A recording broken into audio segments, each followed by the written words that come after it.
कोई अगर महिला मुखिया बन जाती है तो वो पूरे गांव में नहीं घूमती, बल्कि उनके पति उनका दस्तखत डुप्लीकेट दस्तखत सीख करके वही दूसरे गांव में घूमने लगता है। जैसे भूतनी देवी, इसी को इंग्लिश में कहेंगे दिल्ली म्युनिसिपल कॉर्पोरेशन। माने कि आपका कोई मार के कपार फोड़ दिया है, तब किनके पास जाओगे? सरपंच के पास, ना कि डायरेक्ट जिला कोर्ट दौड़ जाओगे। जिला court, high court, supreme court, सबसे पहले गांव कोर्ट, वो सारे काम को वही संभालेंगे, डिस्ट्रिक्ट मजिस्ट्रेट। और वहीं पर कोई बड़ा काम करना है, नाला बनाना है, सड़क बनाना है, तो इसीलिए गांव में निचले स्तर पर किसी का बात सुना जा सके। अगर किसी का बकरी चोरी हो गया है, मार के कपार फोड़ दिया, यहाँ पर सास बहू लड़ाई हो गया है, तो कहाँ जाएगा? ये सब सीक्रेट बात है। 10-15 गांव में से हर एक गांव का एक अलग प्रधान होगा, तभी जाकर के पंचायत को संपन्न पंचायत बन जाएगा। देखिए आगे समझते हैं स्थानीय स्वशासन के बारे में, जिनमें आता है शहरी स्वशासन और ग्रामीण स्वशासन। ग्रामीण स्वशासन में आता है ग्राम पंचायत, पंचायत समिति, जिला परिषद। और शहरी स्वशासन में आता है नगर पंचायत, नगर परिषद और नगर निगम। जो कि ग्रामीण स्वशासन को 73वां संविधान संशोधन द्वारा 11वीं अनुसूची में जोड़ा गया और शहरी स्वशासन को 74वां संविधान संशोधन द्वारा 12वीं अनुसूची में जोड़ा गया। तो चलिए ग्रामीण स्वशासन के बारे में सबसे पहले समझते हैं। देखिए ग्रामीण स्वशासन को संविधान के भाग 9 और आर्टिकल 243 में वर्णन किया गया है। उच्च स्तर पर तो बहुत सारे कानून थे, लेकिन निचले स्तर पर जो कानून बनाना था, जैसे कि ग्रामीण एरिया में होता है, रूरल एरिया में होता है, उसके लिए छोटा कानून बनाना था। उसको डेवलप करने के लिए एक संगठन बनाया गया था 1952 में, जिसको हम सामुदायिक विकास कार्यक्रम कहते हैं। उसके बाद इसी संगठन को आगे बढ़ा करके 1953 में इसका नाम राष्ट्रीय विस्तार सेवा रख दिया गया। इसके बाद इसी संगठन को 1957 में बलवंत राज मेहता समिति द्वारा लाया गया, जो कि इनको 3 स्तर में बांटता है। ग्राम स्तर पर ग्राम पंचायत, ब्लॉक स्तर पर पंचायत समिति और जिला स्तर पर जिला परिषद। उसके बाद इसको 2 अक्टूबर 1959 को राजस्थान के नागौर नामक एरिया जो है सबसे पहले पंचायत को अपनाया था। लेकिन उस समय जो अपनाया था इस पंचायत को, उस समय इनको राष्ट्रीय दर्जा यानी कि संवैधानिक दर्जा नहीं मिला था। उसके बाद 73वां संविधान संशोधन करके इस ग्राम पंचायत को संविधान का दर्जा दे दिया गया। सबसे पहला संवैधानिक दर्जा मिलने के बाद सबसे पहले मध्य प्रदेश ने अपनाया था। उसके बाद देखिए आरक्षण का व्यवस्था किया गया है इसमें। SC ST और ऑल कैटेगरी फीमेल को दूसरे स्टेट में, बिहार को छोड़कर दूसरे स्टेट में 2/3 का आरक्षण दिया गया है। और वहीं पर बिहार की बात करें तो 1/2 यानी हाफ आरक्षण दिया गया है SC ST और महिलाओं को। देखिए महिलाओं को आरक्षण मिलता है तो उनको अपना जो है काम करना चाहिए उस पर। जैसे कि कोई अगर महिला मुखिया बन जाती है तो वह पूरे गांव में नहीं घूमती है, बल्कि उनके पति उनका दस्तखत डुप्लीकेट दस्तखत सीख करके वही दूसरे गांव में घूमने लगता है, कॉपी कर लेता है, उनका दस्तखत कॉपी कर लेता है।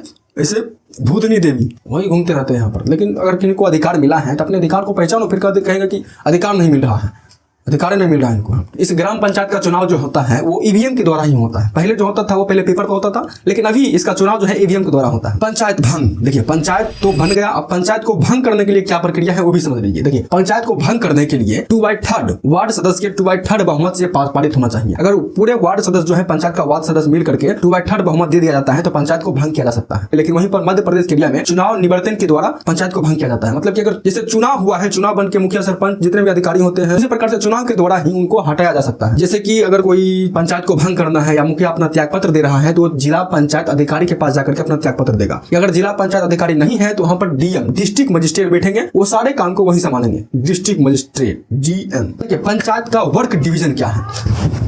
मेन तो यही है पंचायत क्या क्या कर सकता है। देखिए तो कुल मिलाकर के पंचायत को हम 3 डिवीजन में बांटते हैं। सबसे पहला कार्यपालिका, न्यायपालिका, विधायिका। इसमें विधायिका है ये ना, विधायिका नहीं है, न्यायपालिका और कार्यपालिका है। ठीक है, न्यायपालिका में सबसे निचले स्तर पर पंच आता है, उसके ऊपर सरपंच आता है, और कार्यपालिका में पता है वार्ड सदस्य, और उसके ऊपर जाएंगे तो मुखिया जाएगा। देखिए निचले स्तर पर आता है वार्ड सदस्य। वार्ड सदस्य जो है छोटे मोटे काम को करते हैं, जैसे कि अगर किसी का राशन कार्ड में नाम सुधारना है, नाम गलत हो गया है, नाम जोड़ना है, नाम को हटाना है, तो फिर कुछ छोटा मोटा जो काम होता है वो वार्ड सदस्य कर देते हैं। और वहीं पर कोई बड़ा काम करना है, नाला बनाना है, सड़क बनाना है, या तो फिर किसी का इंदिरा आवास नहीं मिला है, इंदिरा आवास बनाना है, उसके लिए जो है बड़े कामों के लिए मुखिया होते हैं। कुल मिलाकर के 29 विषयों पर मुखिया काम करते हैं यहाँ पर। उसके बाद है न्यायपालिका। न्यायपालिका जो है, न्यायपालिका में निचले स्तर पर पंच आता है जो 5 लोग का होता है। उसके बाद उसके ऊपर जाएंगे तो आएगा सरपंच, जो कि इन 5 का हेड होता है। उन्हीं के द्वारा डिसीजन लेने के बाद कोई फैसला होता है। मान लीजिए आपका कोई मार के कपार फोड़ दिया है, तब किनके पास जाओगे? सरपंच के पास, ना कि डायरेक्ट जिला कोर्ट दौड़ जाओगे। जिला court, high court, supreme court, सबसे पहले गांव कोर्ट, पहले गांव में फैसला करो, उसके बाद जिला कोर्ट, हाई कोर्ट जाना है यहाँ पर, समझे? तो इसीलिए गांव में निचले स्तर पर किसी का बात सुना जा सके, इसलिए जो है ग्राम पंचायत को नियुक्त किया जाता है, ग्राम पंचायत को बनाया जाता है। अब सब अपना अपना,